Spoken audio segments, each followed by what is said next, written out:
What's going on? Good to see you. Honored to see you. How you feeling? We're glad to have you. Are we taking care of you? You need anything? Let's have 12 play well today, right? Yeah. Good to see you, man. Hey, guys. Jimmy. Good to see you all. Yeah.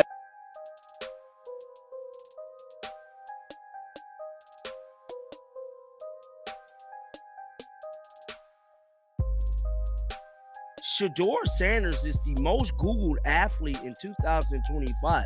That ain't just by mistake. That ain't just by chance.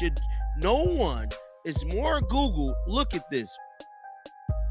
No one is more Googled than the Cleveland Browns organization is sinking fast in a storm of controversy, and the pressure crashing down on head coach Kevin Stefanski is reaching full-blown disaster levels. What should have been a celebration of the most electric quarterback performance this franchise has seen in more than 10 years has somehow turned into a spotlight on coaching chaos, shaky decision-making, and the terrifying possibility that the Browns have once again found a way to sabotage their own momentum. And right in the middle of all this noise stands Shedeur Sanders, the fifth-round rookie who just put on a show so explosive, so bold, so flat-out unbelievable that it should have stamped him as the clear future of the franchise.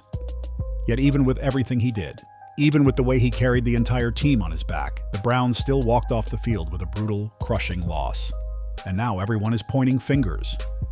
The numbers alone feel like a warning flare that should have Browns fans fired up about what's coming next, while also furious about what's happening right now.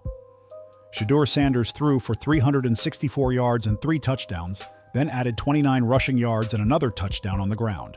He was the leading passer and the leading rusher for Cleveland, taking on the full offensive load like a veteran who's been running NFL offenses for years, not a rookie who wasn't even expected to be starting this early in the season. His quarterback rating of 97.3 didn't come from empty stats. It came from efficiency, command, and the ability to move the ball whenever the Browns needed something big. By any fair look at the situation, this was a breakout moment, a statement game, a performance that put Shadur Sanders right into the conversation with the most exciting young quarterbacks in the league. But even after this absolute clinic in quarterback play, even after Sanders did everything possible to drag a flawed Cleveland roster toward a win, the Browns still fell to the Tennessee Titans 31-29 in a game that's going to sit in the stomachs of fans for years. The loss alone would sting. But the way it happened, the choices that ripped away their chance at victory, have created outrage that goes way beyond the usual post-game venting. I put on his X account. This stated Shedeur Sanders doesn't get along with teammates. That was a lie. Has poor study habits. A lie. Sits in the back of the room during team meetings. Another lie. Has a weak arm, which was a hell of a lie. Lacks the IQ to lead an NFL offense as effectively as Dylan friggin' Gabriel. That's a lie. Too slow to escape the pockets against NFL caliber speed. We seen them do that yesterday when he scored. That was a lie. Has poor practice habits. A lie. Highly confident. True. Super talented, which was true. The most marketable player in the NFL, hella true. Raised by a strong black father who instilled in him from birth to never doubt himself under any circumstances. That's true. A franchise quarterback, which is true. Unshakable resilience, which is true. An excellent role model for kids, which is true. Loved and respected by teammates and opponents alike, which is true. God-fearing man, which is true. It is amazing to witness how the media machine could completely assassinate a young man's character and have the general inside the building, around the league, and across the entire fan base, people want answers, real answers. And more fans are openly saying those answers might need to be delivered with Kevin Stefanski's termination papers. The entire storm revolves around 2 massive 2-point conversion decisions that are going to be talked about all season long and maybe even longer. After Sanders led the Browns on a brilliant 80-yard touchdown drive, one that showed every bit of why people are calling him special, Cleveland trailed 31-23 with a chance to turn it into a 1-score game. Normally, the call couldn't be simpler. Kick the extra point, make it 31-24, lean on the defense for 1 stop, and give your young star quarterback a real shot to tie the game with a touchdown and pat on the next possession. But Stefanski, in a decision critics are calling everything from math obsession to straight-up sabotage, chose to go for 2 right away. Now sure, if you break it down strictly through analytics, the decision can be defended. You hit the 2-point try, and suddenly it's a 6-point game, which means one more touchdown actually wins it instead of tying it. Analytics only matter when the play you're calling actually has a real chance of working, and what the Browns rolled out on that attempt didn't resemble anything close to a reasonable plan. The play call was chaotic, the execution fell apart instantly, and the Browns came up empty, still trailing by 8 with the clock working against them. Instead of needing a touchdown and a pat to tie it, Cleveland now needed a touchdown plus a 2-point conversion just to stay alive. But Shedeur Sanders didn't blink for a second. He stepped right back onto the field, showing the calm and command that separate true franchise quarterbacks from the rest. He pieced together another impressive scoring drive and finished it off with his 4th touchdown of the day, slicing the deficit to 31-29 and setting up the moment that has now become the centerpiece of every debate surrounding Kevin Stefanski. This was it, the play that would define the night, the decision that would ignite a firestorm. The Browns absolutely needed this 2-point conversion to tie things up and push the game into overtime. Common sense says you put the ball in the hands of the quarterback who just threw for over 350 yards and accounted for 4 total touchdowns. Anyone watching could see who your guy was in that moment. Logic pointed one way, but Stefanski went the complete opposite direction. Instead of letting Shadur Sanders take the snap and read the defense, something he'd done at a high level all game, Stefanski sent him to the sideline. He took the hottest player on the field out of the most important play of the game and lined up in a wildcat formation with running back Austin Judkins taking the snap. The crowd couldn't believe what they were seeing. What followed was a disaster from the moment the ball was snapped.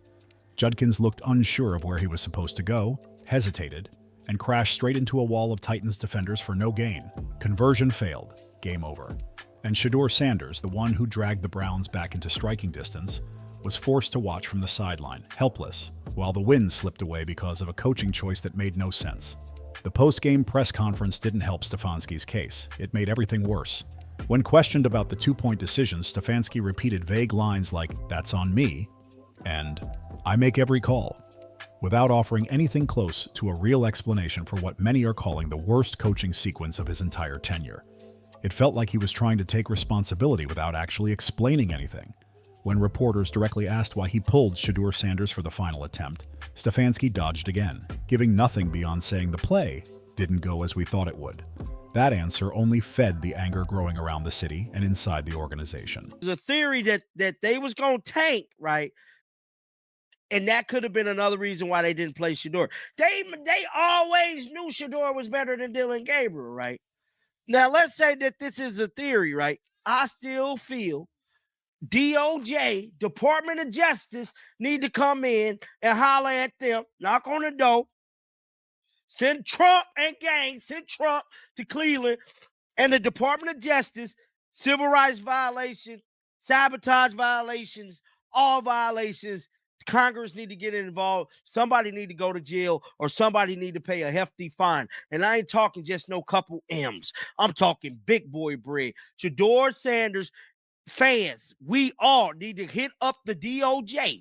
There was an agenda against him. That boy. Browns insiders watching Stefanski's responses were stunned. This was a coach who had just watched a rookie quarterback deliver one of the best performances by a Cleveland passer in recent memory, yet he refused to trust him in the defining moment of the game. To many, the wildcat call signaled one of two things. Either Stefanski simply doesn't trust Sanders in crunch time, or according to some more cynical voices, he didn't want the comeback to belong entirely to Sanders. Either way, it's a terrible look for a head coach who was hired for his offensive mind and his ability to develop quarterbacks. And then there's the added twist, the comparison to Cam Ward. Ward was the first overall pick, the quarterback hyped as the safest, most NFL-ready option in the class.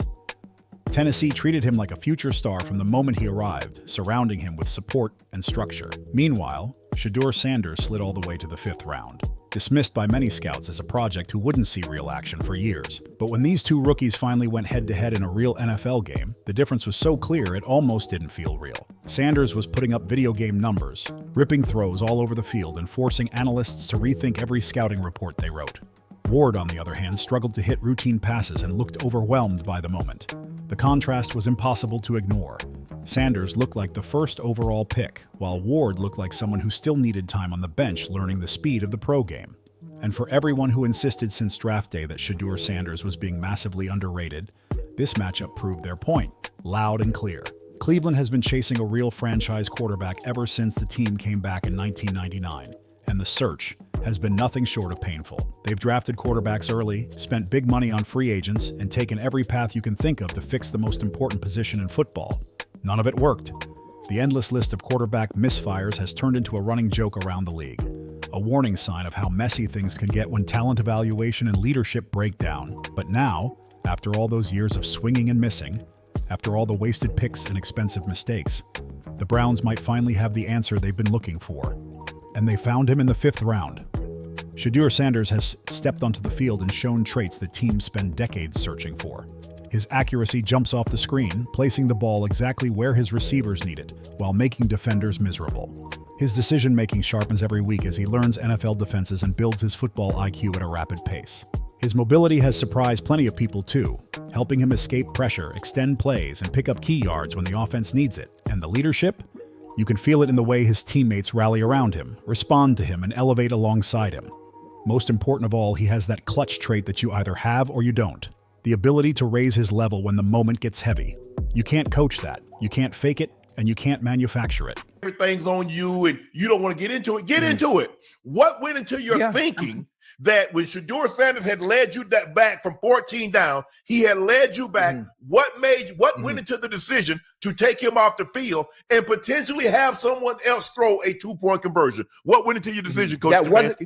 Hold on. Not only have someone else throw the 2-point conversion, have someone else throw the 2-point conversion that wasn't your quarterback, that was on fire like he was playing NBA jams. Hold on, Unc.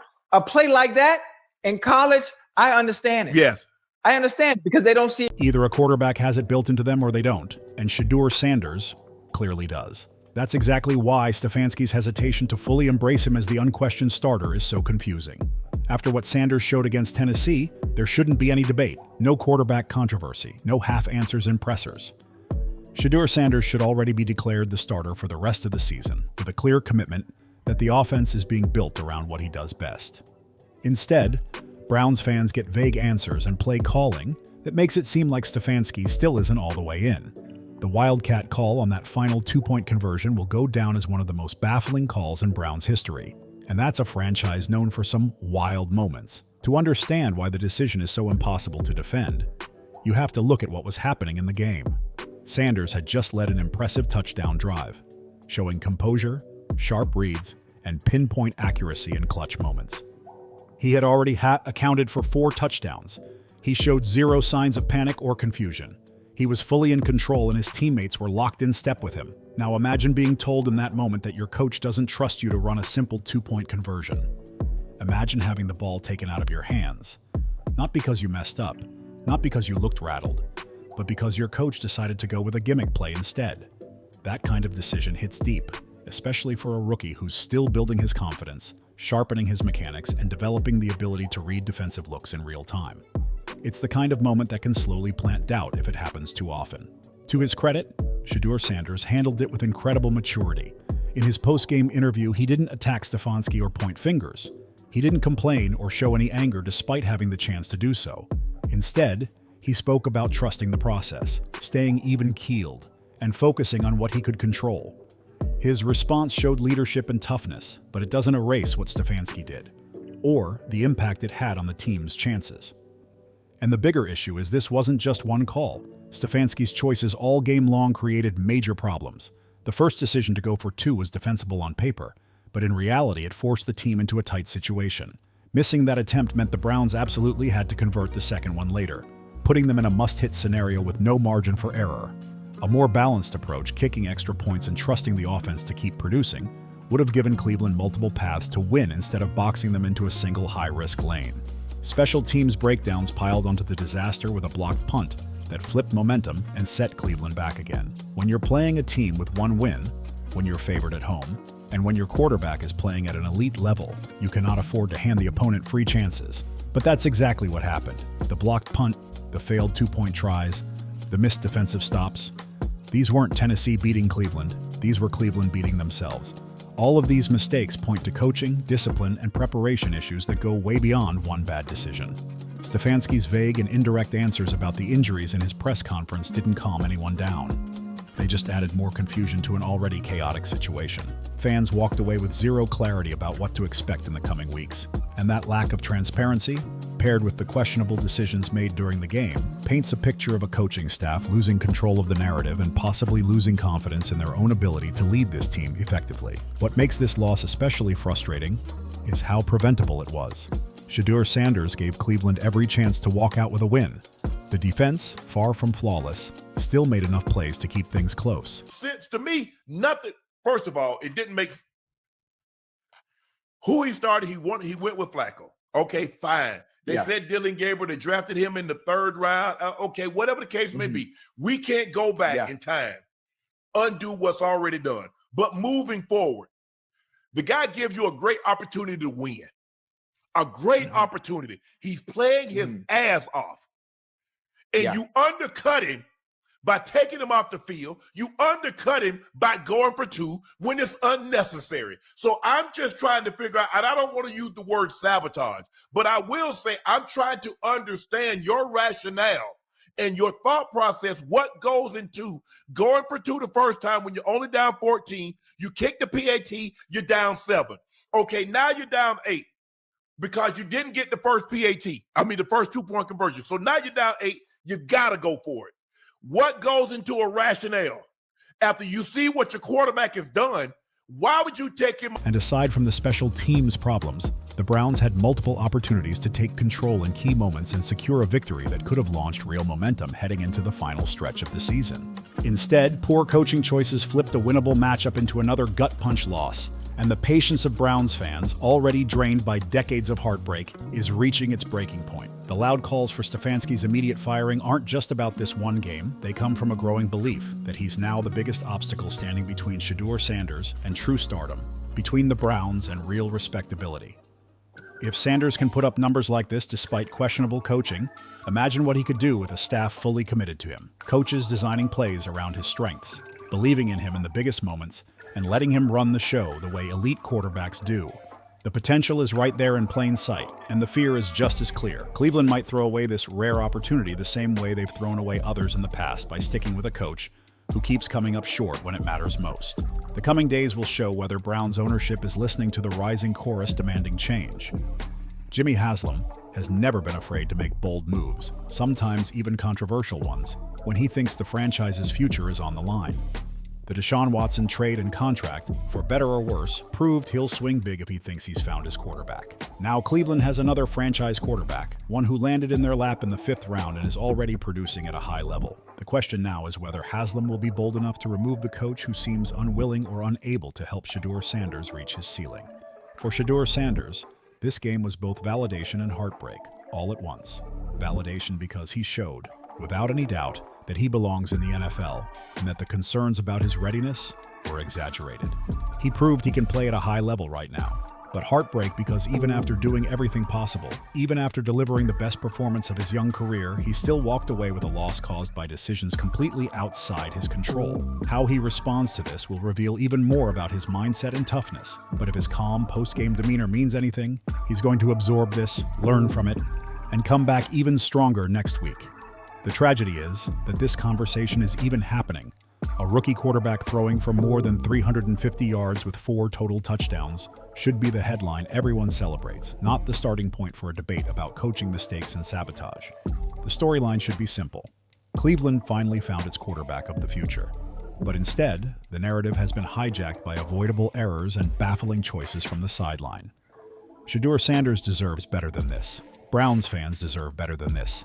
And a franchise that has suffered through more quarterback disasters than any other team in modern football absolutely deserves better than watching their most promising young passer in years have his moments stolen by questionable coaching. The game film from this matchup is going to be studied for years by coaches, quarterbacks, and analysts alike.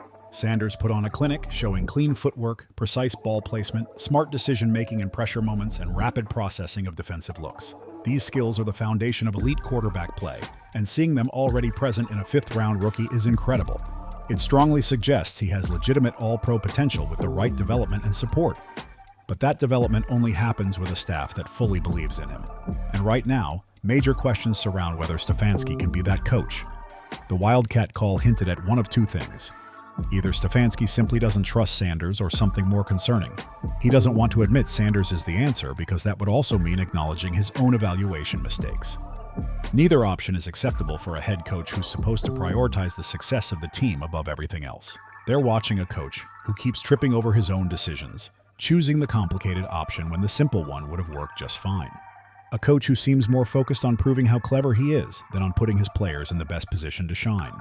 Those traits are deal breakers for a head coach, and the longer they stick around, the more damage they cause to the entire organization.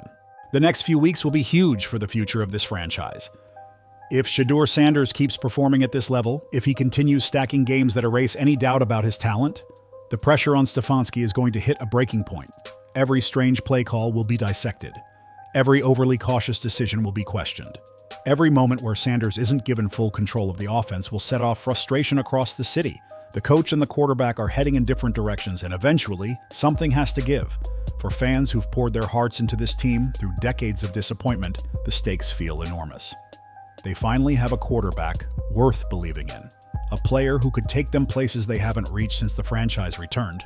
The idea of watching that potential get smothered by coaching mistakes is almost too painful for the fan base to accept, which is exactly why the calls for change are so loud, so steady, and so urgent. There's a real fear that time is slipping away, that every week with Stefanski still running the show is another missed chance for Sanders to develop, another opportunity wasted. Shadur Sanders has already proven he's built for this moment. He's shown he can handle pressure, deliver big throws, lead huddles, and rise in crucial situations. Now the Cleveland Browns need to prove they are ready for him. They must show they're willing to do whatever it takes to support his growth and build the right structure around him. And if that means firing a head coach mid-season, then that's simply what has to happen. The long-term future of the franchise outweighs the job security of any one coach, and right now Stefanski looks like the biggest barrier standing between Cleveland and the future they've been chasing for more than 20 years. Sanders' performance against Tennessee was something special, a true breakout game that announces to the league, a star is here. It should have been celebrated, studied, and used as the blueprint for what this offense looks like moving forward. Instead, it was overshadowed by coaching controversy and concern that the Browns might once again find a way to grab defeat from the jaws of victory. That's the Cleveland Browns story in one sentence, and it's a story begging for a better ending. Shadur Sanders might be the one who finally rewrites it, but only if the coaching staff steps aside and lets him lead. Time will tell if that happens, but the clock is ticking fast and the patience in Cleveland is nearly gone. If you're rocking with this breakdown and riding with the journey, make sure to like, comment, share, and subscribe.